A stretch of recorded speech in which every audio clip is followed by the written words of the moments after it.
If you're working with a guy who's doing his second or third film and you're doing your 127th film and they want to do a shot inside something, and you can look at that and go, that shot's not going to be in the movie. And you can tell them that and they'll go, well, you know, I just kind of want it when I go to the editing room. So I said, why do you want it when you go to the editing room if you're not going to use it? Well, I just need to see. And I said, oh, so now you're going to be a mechanic.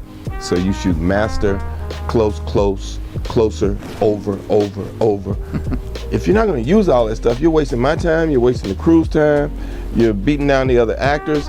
Make up your mind what you're going to shoot. See the movie in your head. Have you seen the movie in your head? If you've seen the movie in your head, how many times are you going to change sizes of me and this guy talking in this scene? There are times when I go hardline and go, look, I'm not going to do that because you already got everything you need to tell the audience what they need to know about what's happening here. And the winner is Thelma Schoonmaker for Raging Bull.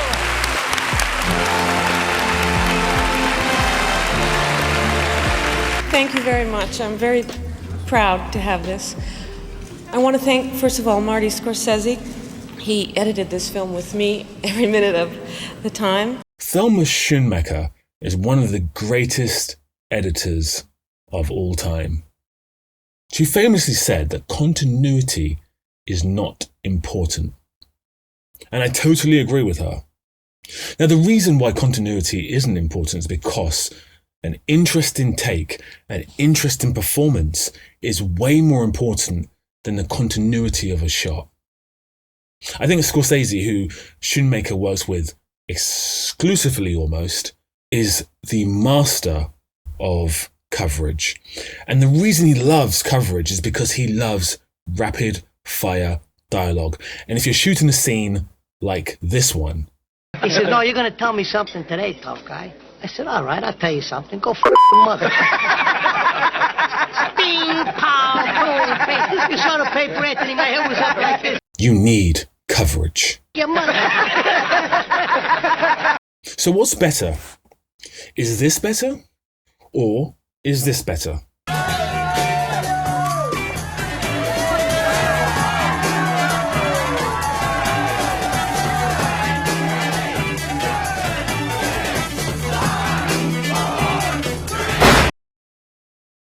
And I'm going to answer the question today. And I'm going to do that by comparing directors who use two very different visual styles to get the text on screen. So let's start with Scorsese and his old friend from the 70s, Spielberg. Now, if you have a look at these two shots, GOODFELLAS, rapid fire dialogue sequence, almost improvised, although there's a bit of a rumor that says it was improvised. However, there has been a correction over the years.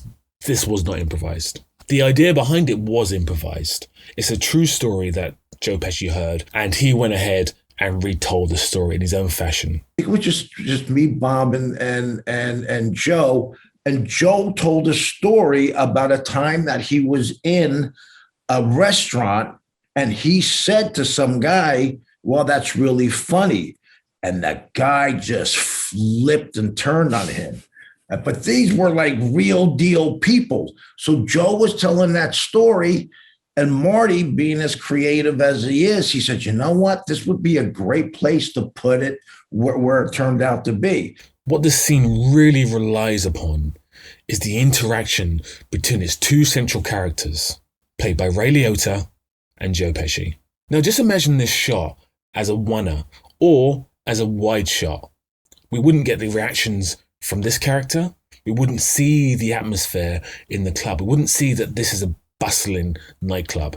If this was a wide shot, you would still see the reactions, but I always feel that when you're on a close-up of an actor, or in this instance, on a medium wide shot, you see a lot more in the frame. Now look at this. This is one of Spielberg's first ever films. It is masterful. It's actually not my favorite Spielberg film, but its quality, its denseness cannot be argued with. This one take here is just brilliant. We go into wide shots, close-ups, medium close-ups. It's breathtaking. I guess the best way to work out whether these two scenes are comparable are by going on to the next two comparisons that I have. We have this wonderful film, Magnolia, by Paul Thomas Anderson, who loved in his early days to do wonderfully constructed long takes. Jackie, how you doing? And Miss Lovely Amber Wade. Hi. So what's that? I've been pissed off you haven't been around. Oh, we were on vacation. Listen, don't you ever stay away from my club that long again, okay? You got it. Ain't not for nothing, honey, but you are the sexiest bitch in the thing. God, dude, I love you. Such a charmer. Okay, listen, I got your booth set up over there, some plans. I'm gonna send them right over. Listen, Jack, I'm ready, I'm available. You put me in a movie, okay? We're talking box office. Box office, Jack. GG. It's a style that he learnt from Robert Altman and almost mimicked to the point. Yes, Mr. Levy, I'll tell you a call. Never say that. He's either in conference, in a meeting. He's always in. Now, who is that? Larry Levy? I hope there was nothing in the trades this morning, was there? Well, I don't know. The mail's late. We'll go get him. Now. I want them back here before he arrives.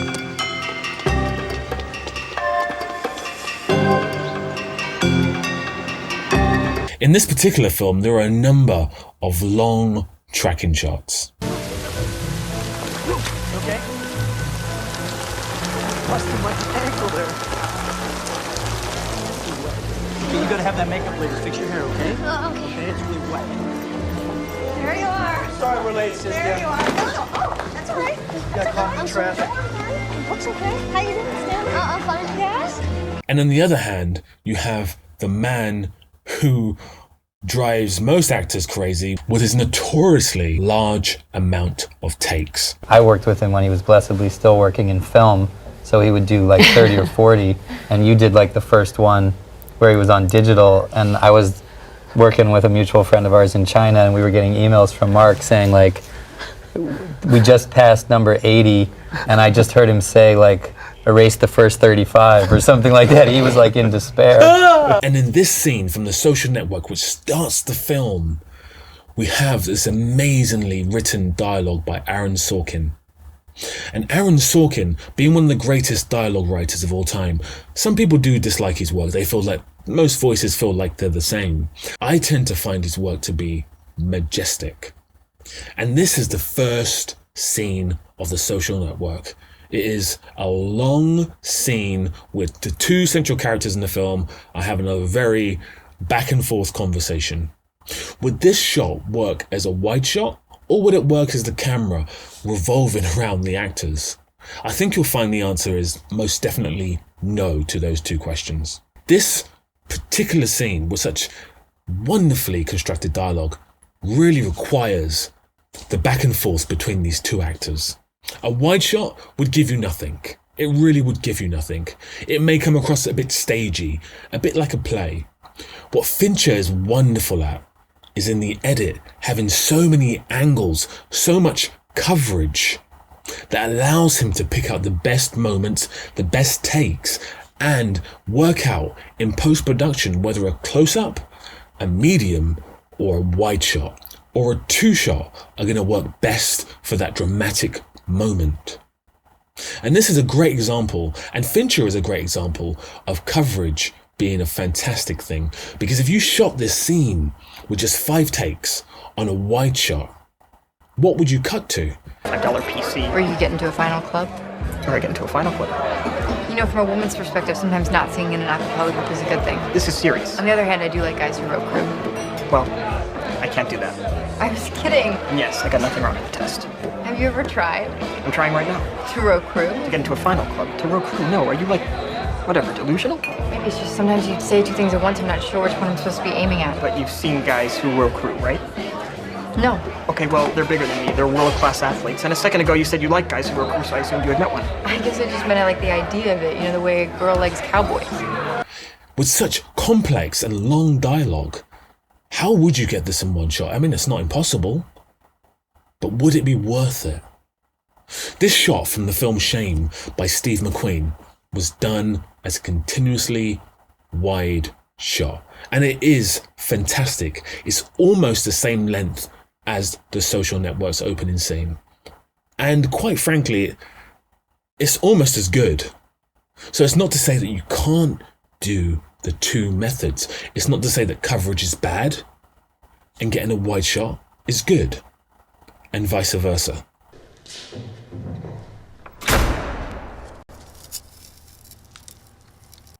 Let's move on to the last comparison. We're going to move back onto Scorsese and the master of wide shots, Woody Allen.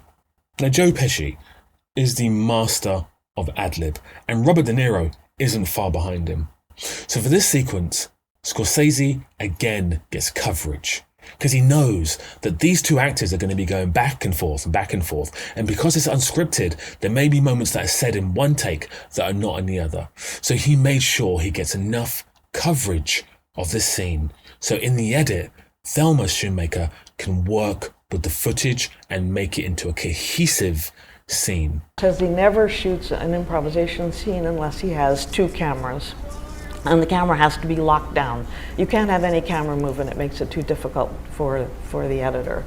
But in this case, he wanted to shoot in the actual apartment where Jake LaMotta had lived, in a house actually in the Bronx. And that house did not, the kitchen of that house did not allow for two cameras. So it created an enormous problem for me. With only one of these cameras, it was on each, it was really hard. And I was glad that I'd had a lot of documentary experience, because that's what documentary editors in some cases get. A lot of raw material, and they have to try and make a story and a structure and drama out of it.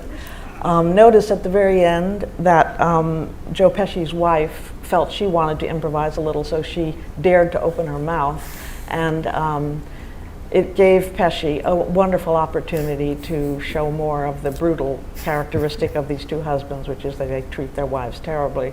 And notice how he takes the opportunity. There's a wonderful quiet moment, because nobody expected her to open her mouth, and there's a wonderful reaction by Joe Pesci. Everybody, all the sons on authority about this. She's telling me, where'd she find out he's good looking, first of all? She didn't mean nothing. Who is you? You just start with me now? When people are talking, you don't interrupt. It's none of your business. Especially if it's my brother and his wife. It got nothing to do with you. Now get out of here. Go inside. Get ahead. Take the baby inside. Come on. Sleep the grouch. She's here, okay? Come on. Change your diapers. Can you see? Look, she's gonna cry. She stinks. You make her cry. I'm gonna make you cry. Yeah. And this scene is extremely strong. Would it work as wide? Ironically, it may work better as a wide, because the dialogue is ad-libbed. A wide shot allows you not to have to cut back and forth. There are no continuity issues. Now, continuity typically doesn't come from dialogue. It comes from a raised hand, or prop being in the wrong place, or costume being out of place. When it comes to long, windy, ad-lib scenes, a wide shot probably is best. So why did Scorsese choose not to do it in the wide shot? Well, quite frankly, if you look at this scene and strip it down to its essence, it's a back and forth between two characters. And I don't think you can have that with a wide shot, not the energy, at least, with the edit and having the shots to cut to. Talking about a guy. So what? She was talking on your behalf. She wasn't my bad. It allows for quicker dialogue, it allows for nuanced performances, it allows for reaction shots. And it comes back to the first comparison, reaction shots. On this wide shot, you wouldn't be able to get the perfect reaction shot, because you may use a reaction shot from take 1 to use against dialogue from take 5. With this one wide shot, you have nothing to cut to. Now, a lot of people think coverage is to do with safety. It isn't. I feel whilst a lot of directors use coverage not just as safety, I feel they use it to almost mask, and I'm going to be a bit controversial here, a lack of talent.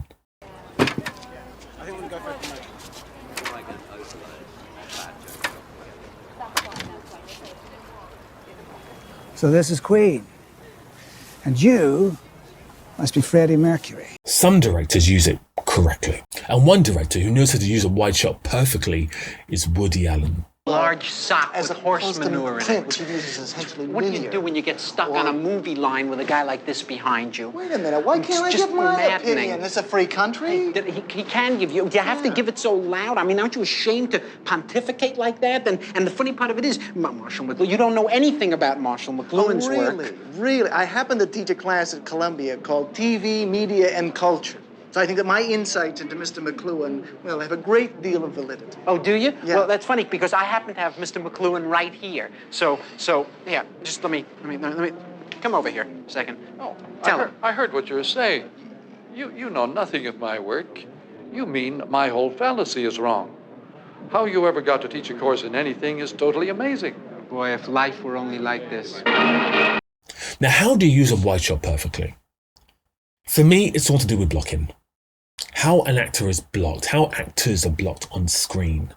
Because you can easily bring your actor and turn it into a close-up, or a medium shot, or a two-shot.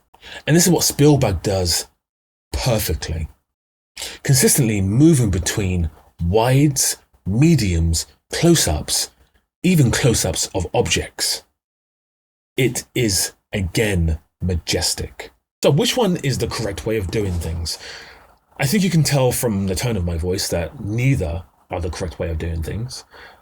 If you're looking for a film with rapid-fire dialogue, I would suggest you try and get coverage, because there are going to be moments and reaction shots that you may want. If you just want that kind of free and easy wide shot with rapid-fire dialogue, that is absolutely fine too. I'm not copping out of the answer. That's not what I'm doing here. What I'm doing here is telling you there is no right and wrong in art. I personally, as a filmmaker, try not to do coverage. Typically, I will shoot sometimes just one take, sometimes up to 3 takes, never typically more than 3 takes. I never do coverage. And the reason why I don't do coverage is for 2 reasons. The first reason is I feel that by take 5, 6, 20, your actors lose energy. And that spontaneity is gone. Another reason why I don't use coverage is it's not necessary. If you've storyboarded your film beforehand, it allows you to get the shots you need and get out. Some directors will do a scene from every single angle conceivable. And then they'll get close-ups, and then they'll get reaction shots, and then they'll get a wide shot, and then a 2-shot, and over the shoulder. For me, I find that exhausting. I find it to be almost factory filmmaking. Again, it's not to say that's bad. Fincher does the same thing. But I feel Fincher does this with a plan in mind in post-production. And that plan is not just to have every single angle covered for the sake of coverage. He knows what he wants from the scene. And he knows that if he can get it on the day, in the edit, he can make it into something magical. A director like Bong Joon-ho typically will storyboard every single scene in his film. So that means when it comes to the edit, the editor really is just putting together a jigsaw puzzle. It's nothing to do with coverage. And again, this is not right or wrong. I do prefer to storyboard. However, on my last feature film, White Guilt, I did not storyboard. I took off the stabilizers. I wanted something a bit more freewheeling, a bit more handheld, a bit more documentary feel to it. And storyboarding that would have been the exact opposite. So I avoided it. And this is kind of the nebulous of what I'm saying here. If you want to nail a nail into the wall, it's probably best you don't use a screwdriver. And the same goes for a screw. You shouldn't hammer it into the wall. The idea here is the right choice for the right moment. Picking out the right tools to do the right things at the right time. And this is why it's important to know filmmaking inside out. And this way you can pick out from your toolbox what's relevant for the right moment. Because if we go back to Scorsese, yes, he does get coverage. But look at this shot.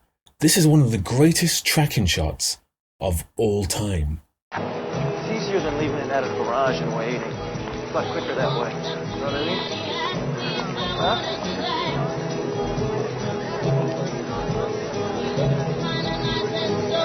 I like going this way, rather than waiting in line.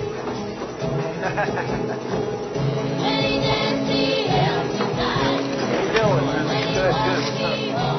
There you go.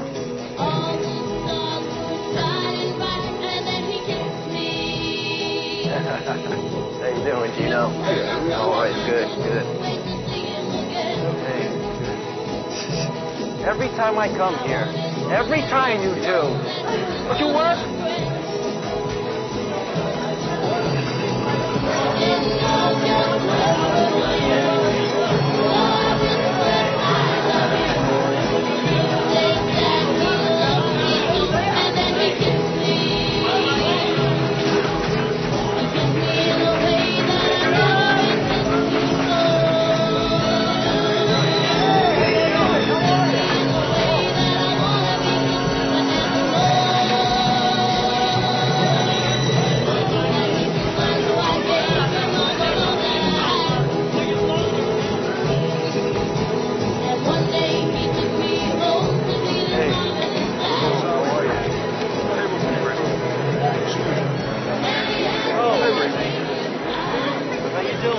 Nice to see you. Yeah, good seeing you. Hi, how are you? Anthony, right in the front. Great, great, thanks. Anything you need, Anthony, just let me know. Hey, Anthony speaking. I know you're waiting. I'll be right with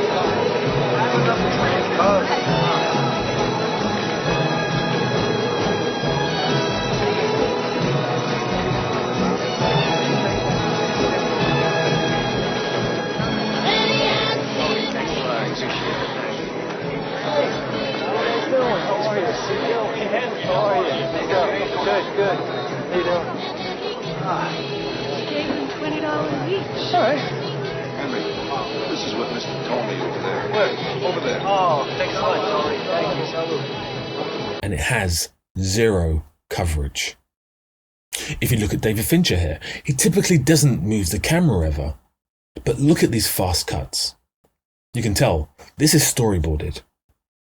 If you look at Paul Thomas Anderson, his later work is a lot more structured, preferring not to be so freewheeling with the camera and letting the story play out using coverage. And if you look at Woody Allen, he also uses coverage as well. So this is not a director's stylistic choice per se. This is what works right for the moment. So, no, coverage isn't exclusively bad. It can be bad if you're shooting a superhero movie and you just want coverage to get to your action sequences. That could be called lazy filmmaking.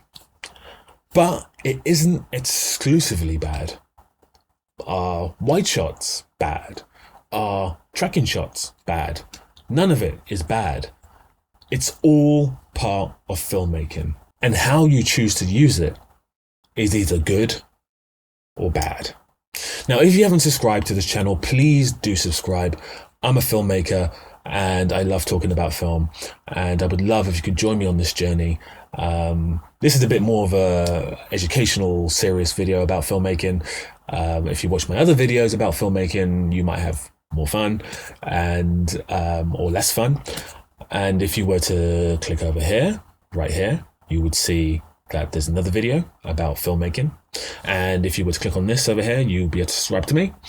And I love your comments. I love the likes. And if you could keep on doing that, I would absolutely love that. And until we speak next time, big love.